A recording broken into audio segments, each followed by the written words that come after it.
یہ تقریباً 30 سال پہلے کی بات ہے جب میں اپنی نوکری کے لیے سکھر آیا تھا۔ یہاں میرے ماموں رہتے تھے تو کچھ دن میں ان کے گھر ٹھہر گیا جب تک میرا اور کہیں رہنے کا بندوبست نہیں ہو جاتا۔ ماموں جان کے گھر میں کئی سالوں بعد آیا تھا۔ بچپن میں کہیں امی جان کے ساتھ آیا تھا۔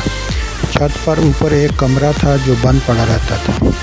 ماموں نے مجھے پہلے دن ہی وہاں جانے سے منع کیا تھا اور وجہ نہیں بتائی، اور میں نے بھی زیادہ نہ پوچھا۔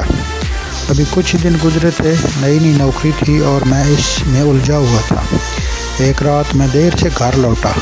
کھانا کھا کر میں اپنے کمرے کی جانب بڑھا تو مجھے ایسا محسوس ہوا کہ کوئی اوپر کی جانب گیا ہو۔ میرا کمرہ سیڑھیوں کے سامنے ہی تھا۔ میں نے سوچا اس وقت کون گیا ہوگا، اور یہ سوچ کر میں اوپر چلا گیا۔ کمرے کے باہر پہنچا تو اندر سے مجھے کسی کے ہنسنے کی آواز آئی۔ دل بری طرح دھڑکا۔ فطری تجسس کے باعث میں نے دروازہ کھولا تو اندر کوئی بھی نہیں تھا۔ میں نے نظر گھما کر چاروں جانب دیکھا۔ کمرہ اثاثہ بند رہنے کی وجہ سے گرد آلود ہو رہا تھا۔ آوازوں کو اپنا وہم جان کر میں پلٹنے ہی لگا تھا کہ میری ممانی نے مجھے پیچھے سے پکارا۔ میں نے چونک کر دیکھا۔ مجھے حیرت بھی ہوئی کہ وہ تو سیڑھیاں نہیں چڑھ سکتے، پھر اوپر کیسے آ گئیں، مگر انہوں نے کہا کہ مجھے اوپر آتے دیکھا تو میرے پیچھے چلی آئیں۔ پھر مجھ سے پوچھا تو میں نے بتایا کہ مجھے لگا کوئی یہاں آیا ہے، دیکھنے چلا ہے۔ خیر، میں ان کے ساتھ نیچے آنے لگا۔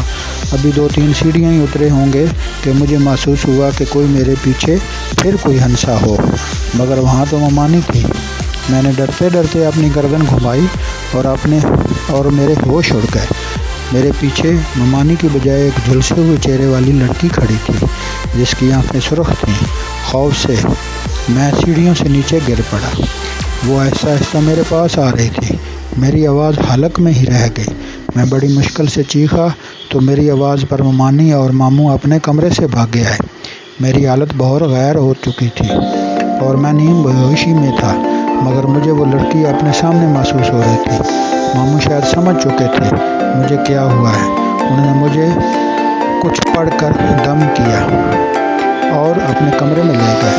کچھ دن بعد جا کر میری حالت بہتر ہوئی۔ میں نے اس رات کا تمام حال کیا سنایا تو ماموں نے بتایا کہ اوپر بند کمرے میں آسیب ہے، اس لیے وہاں کوئی نہیں جاتا، مگر وہ کسی کو نقصان نہیں پہنچاتے۔ تم نے شاید وہ دروازہ کھولا ہوگا، اس لیے تمہارے ساتھ ایسا ہوا۔ اس کے بعد میں جتنا وقت بھی ان کے گھر رہا، کبھی سیڑھیوں کے پاس کھڑا بھی نہیں ہوا۔ تھینکس۔